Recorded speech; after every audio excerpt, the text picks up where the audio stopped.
Seeking the wise. With Aaron and Alexander discussing the Just philosophy. Covering self-development, emotional processing, conscious relationships, and 5 levels of overall wellness. Hello, beautiful people. More conscious days are on the horizon as you've reached the Wise podcast. Here with Aaron, and Alexander is here. Welcome, everyone. And we have a goodie for you today. We're getting into another episode on conscious relationships, but kind of looking at confrontation from the self perspective and leading into having more conscious conversations in our relationships, but then looking into what do they actually tell us about ourselves, and then diving more into the self-development aspect that can be taken advantage of from what we can learn from our confrontation.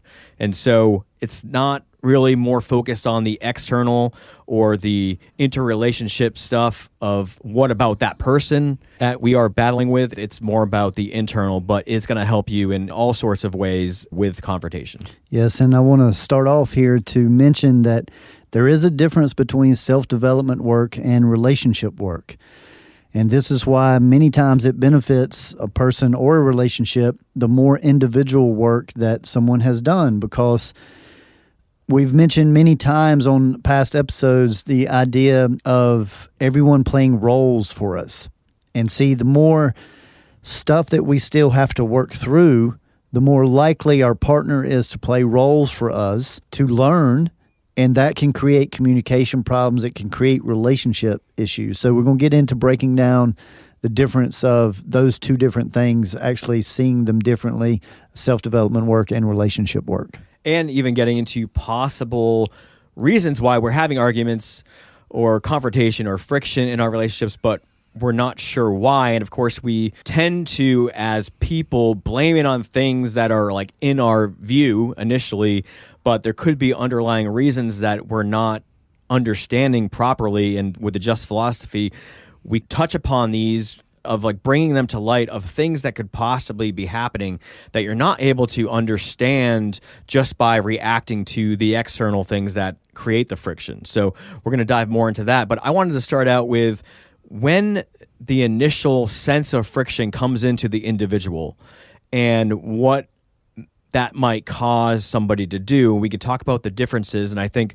one difference would be 5s in the human design profile numbers and not 5s, because 5s tend to not like confrontation. I have a 5 in one of my profiles, and I can say this is very much true. I tend to shy away from confrontation. I don't like even talking on the phone with people. Like it's to that level. But of course, I push myself to do it because it's something you have to do in this life. But I'm sure there's other people who feel more comfortable talking to somebody on chat like I do.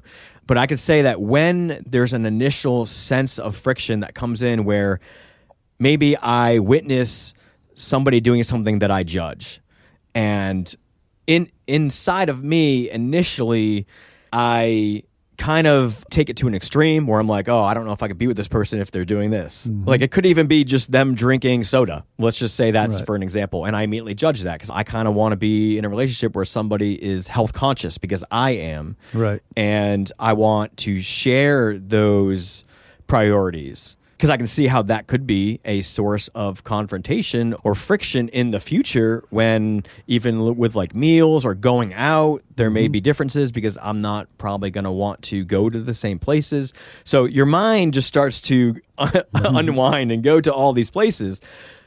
But if somebody's not a 5, they may just like shout it out, be like, hey, what are you doing? And just immediately make that confrontation be known. And in some instances, maybe that's, I don't want to say better, because 5s tend to just stuff stuff and process it over long periods of time. And what I do is I will internalize it and try to find different perspectives that I could take to quell that friction so it's not an issue. But if I'm not successful in that all the way, it will still be there running in the background, like a background process on a computer. And then once I notice something else, it just keeps building and building and building. And then sooner or later, it explodes. And I think one of the reasons why we are in this philosophy is to prevent those explosions from coming out, getting emotional and taking out your emotional reaction on the other person, because in that we're not conscious, in that we're not being constructive, in that we're not communicating. Right. And this is where most, unfortunately in our culture, most relationships are. They're just in reaction. So one person has a reaction and then the other person has a bigger reaction, and it just becomes a energetic tennis match back and forth. And very rarely does anything get resolved. Normally there's somebody that gives up or gives in. And most relationships are built on that dynamic. And unfortunately, that's the way that it moves forward, where in a more conscious type relationship, the most important thing is communication. And see, in self-development, one of the most important things is communication as well. Communication with the self, communication with your body, communication with your extra sense perceptions, communication with the divine, whatever that is for you. And so the more and more that I looked at these relationship issues and saw that communication is almost always the issue. But see, a person has to be able to be honest with themselves and communicate with themselves before they can really be honest and communicate with someone else. So they're kind of linked. Two people can only communicate to the level that both parties can communicate with themselves. And unfortunately, many people are what's called codependent on relationships. So they don't take time needed in between relationships to develop, to learn, to process the last relationship. And when you don't take time to process the last relationship, whatever you go into, this person is more than likely going to step into similar roles, and you're not going to get the benefits of the last relationship. You're right back into friction once again. And that's why there are people out there who attract the same type of person over and over, and they're wondering, what's wrong with me?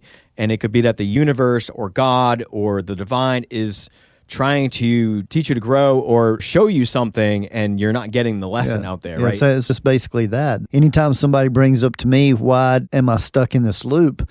I say, what lesson is it that you're resisting to learn? And many times the lesson that's there, we don't want to see it, because that's the whole point. It's a lesson against normally a preference of ours or a comfort of ours.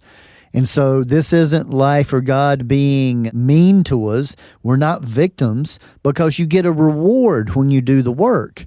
And that's different per person, per situation. The last person that I held any expectations on, I actually believed them. It was a relationship I was in, and I believed them over my connection to the divine. When I would ask her a question, she would answer me, and everything in my knowing would say no. But she was saying yes. She was saying everything was fine. And the divine was trying to let me know that, no, this isn't what's happening. And I chose to listen to her over that connection for the first time in my life. And then we wound up splitting up, and she chose to leave. And that changed the way I started looking at trust. And we're going to get into lots of good, juicy stuff in the extended version. But, trust is something that is earned. Forgiveness is necessary. Love is developed. Attraction happens. And respect should be given.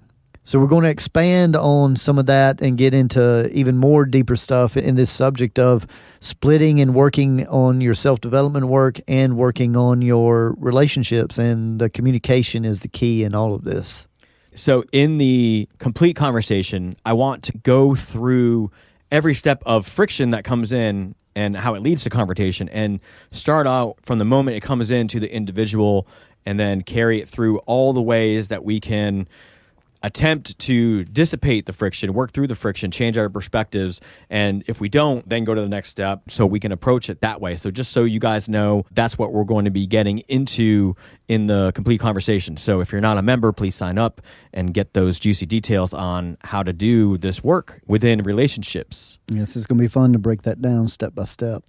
Some of the things that we did want to bring in here are how attachment styles can play a part in this.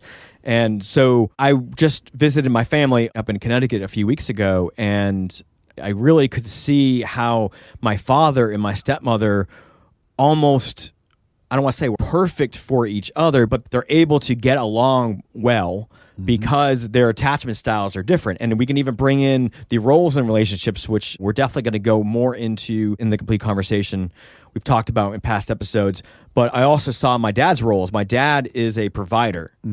And he is a nurturer to an extent. Like, he wants to nurture somebody. He wants to take care of somebody. And my stepmother needs that. Right. And so because she has a void there and my dad wants to externally put his energy into doing that, they seem to fit, or at least it doesn't cause any friction. So it seems symbiotic. Yes, and this is why opposites attract. For this reason, certain people have something to give and certain people won't or need to receive that. But it can create a codependence and it can create unhealthy issues in the relationship. But it is nice when we see how two people do work well together, and we may scratch our heads and say, why would that person want to play that role? But if they're happy to play that role, then, it's all about the harmony and how those two fit together rather than how everyone around them sees them fitting together. Yeah, because they're made to put out a certain energy. And that's not to say that we can't change this, right? Because we are created to put energy out in certain ways. And so if one person is made to receive in those ways, it can be a very good relationship.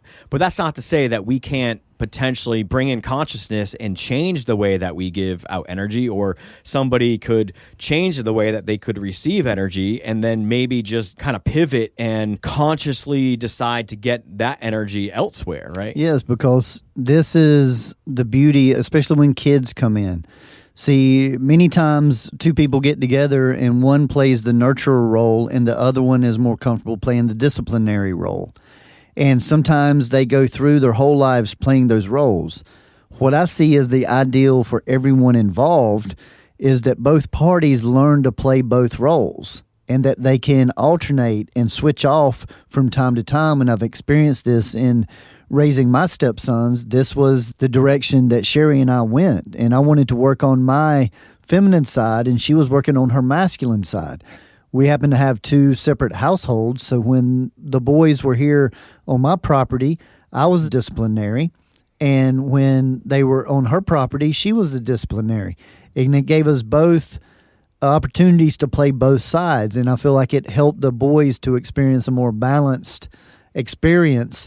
And this is, once again, when we talk about male and female, we're talking about energies, and we all carry, no matter the gender, we carry both of these energies to different levels. So part of the self-development work is the more masculine energy you carry, then maybe the more you need to work on your feminine to bring that into balance, and vice versa. And when those two people come together and they can alternate and balance in between both of them, the masculine and feminine, I feel like that's the optimum for the child to be around and to experience. And I would say we're mostly, on the majority, more in the masculine than we really should be. So I think most people our culture is directed toward that. We're taught to be hardened and to not express our feelings. Then even when others do bring in the feminine, it can even be like to an extreme on the other side. And so we really want to reach that kind of middle ground where we're able to balance both and then call upon each one whenever we decipher is needed. Yes. The beauty of this type of work is communication becomes more important than being right. And too many conversations begin with both parties thinking they're right about separate views, and both parties are trying to convince the other person of their view. That's not conscious communication. That's agenda-oriented. And we're not here to judge that or tear that down, but we are here to bring clarity on what it truly means to consciously communicate with another human being. And the beauty of that, the art of communication, is really a feminine energy. It's not about right or wrong. It's, hey, let me share my points of views, and I want to hear your point of views. And then maybe we can go away and we can consider each other's point of views and then come back together and have another conversation about it and just share our point of views. So that can turn into a very enjoyable experience for two people when they're just sharing views and growing together rather than trying to prove each other wrong.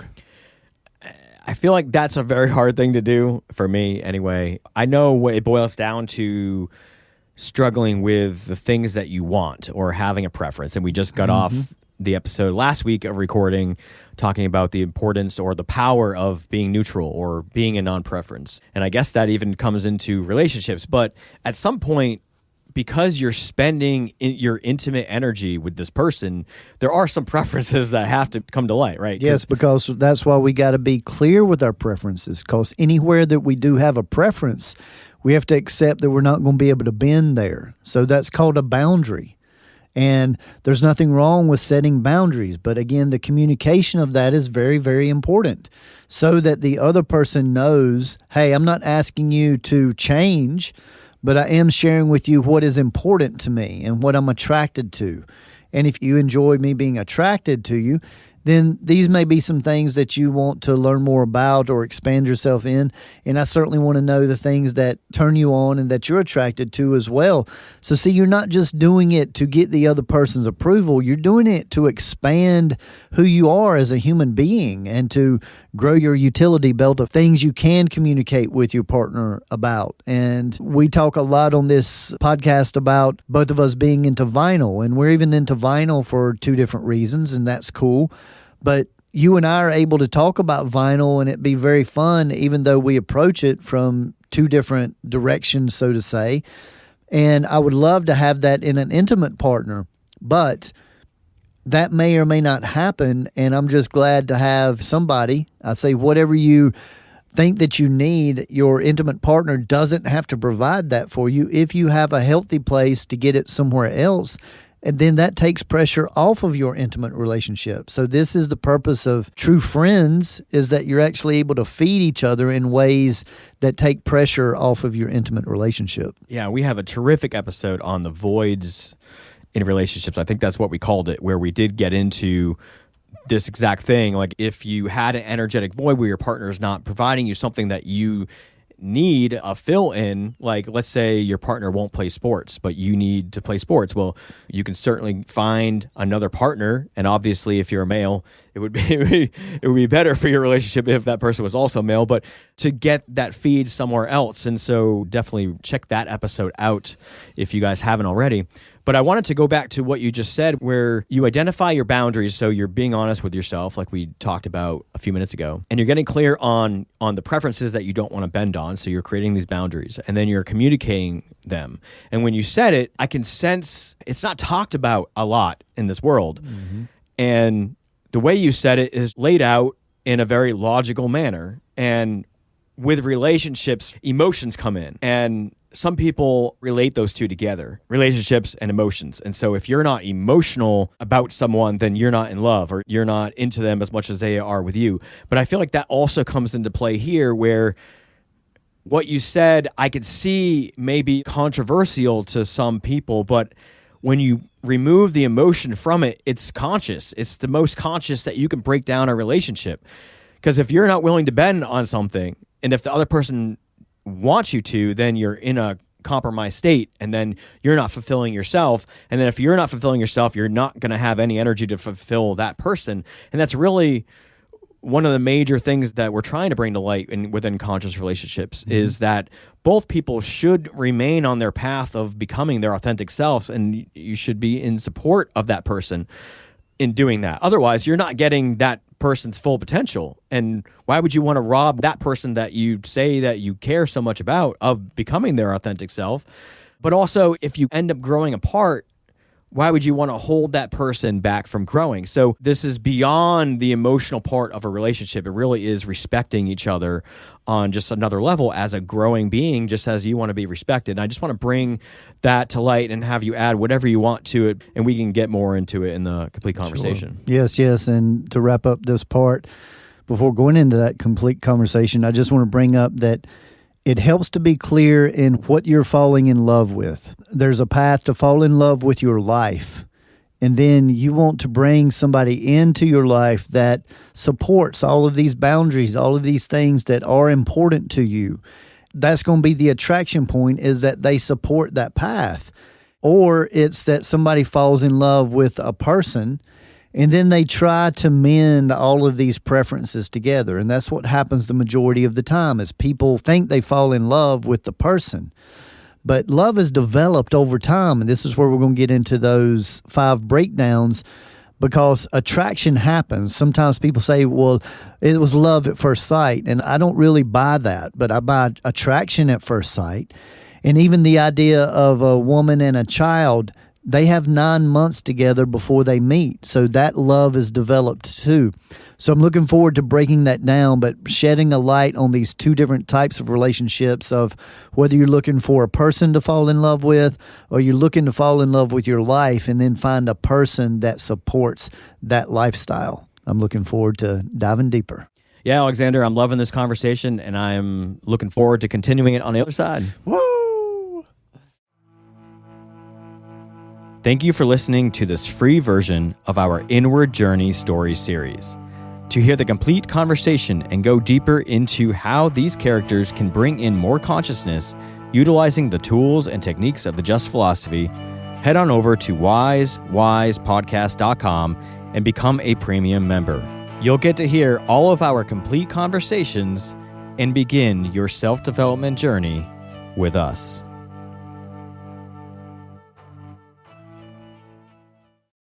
Thank you all for joining us for this free episode where we talked about and discussed the self-development work that we can do within our relationships.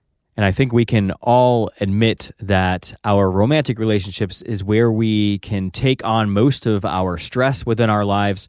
If those relationships are not flowing and offering fulfillment in our lives, then that can trickle down to our overall life experience. And in our complete conversation, this is exactly what we are offering: tools and techniques of the Just philosophy that you can do internally to improve your overall internal environment and well-being, thus creating a better environment for your relationships to thrive. And so some of the things we discussed on the complete conversation were around the internal steps to take when you feel yourself being triggered by the other person, and ways to diffuse or alter your perspective and alleviate that internal friction.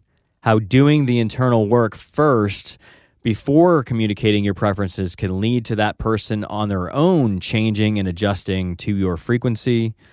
The things you notice in another person that bother you can be helpful to reflect and recognize within yourself to see when you do these things. Getting neutral before bringing attention to a subject, or even offering ways where you fail with another person, can help them be less defensive in a conversation. We also discussed the stages of what a conscious conversation in romantic relationships would look like and how to deal with emotions coming up during them. How giving the other person a chance to clarify something that hit you wrong before allowing yourself to get emotional over it can save a lot of stress and confusion. We also discussed what resolve looks like within a conscious relationship and how our preferences can impact that. The difference between falling in love with your life and sharing that with someone versus falling in love with a person.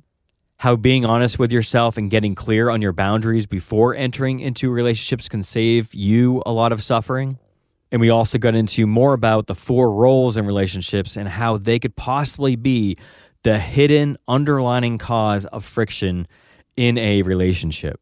And so I think we discussed a lot of ways that you can thoroughly look at your relationships and start practicing self-development work within them, and how getting clear on your own self-development work, doing your self-development work before getting into a relationship has such huge impact on what I guess you would call success of a relationship overall.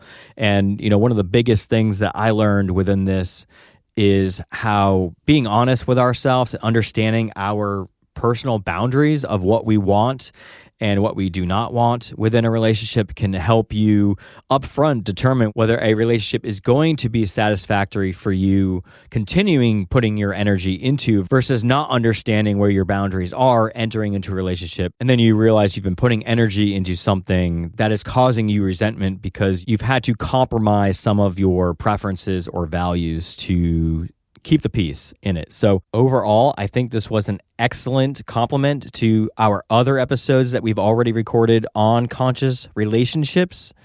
And I've even made a few of those the free full versions of the month. So feel free to check those out on our website, on YouTube, or in the free feed in general. Feel free to offer us any feedback or ask us questions that come up for you as you listen to those. And overall, we're very grateful for you tuning in and working on you. We honor your dedication to self-growth, overall wellness, and continuing to ask the wise whys. And remember, gradual changes over long periods of time equals lasting results. Continue on your self-growth journey by visiting thejustphilosophy.com, where you are able to connect personally by booking a private consultation with Alexander in person, by phone, or Zoom. Uncover your authentic self more easily with a human design or destiny card consultation. Here you will gain information about your energetic makeup, personality, and your higher self, as well as navigating your way through your relationships. There are also multiple types of reports available for purchase that help you gain insight into your career, relationships, and opportunities for self-growth. The site also allows you to view a calendar of Alexander's live performances and class schedule, peruse other products such as shirts, CDs, and finally, the revolutionary VibroTune vibrational sound therapy tables. These contoured therapy tables allow you to bathe in a vibrational sonic bath of frequencies, bringing you into alignment on all levels.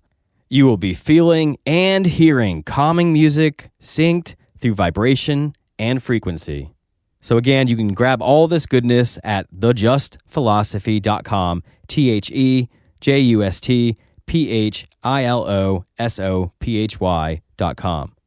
The Just Philosophy, as discussed in this podcast, has been developed by Alexander over the last 25 years in his personal studies, private practice, and professional environment. The information discussed is intended for educational purposes only and is not meant as a replacement for conventional medicine. Just remember, knowledge plus experience equals wisdom. Seek the wise. We want to thank you for working on you. Keep shining your light and refining your vibe.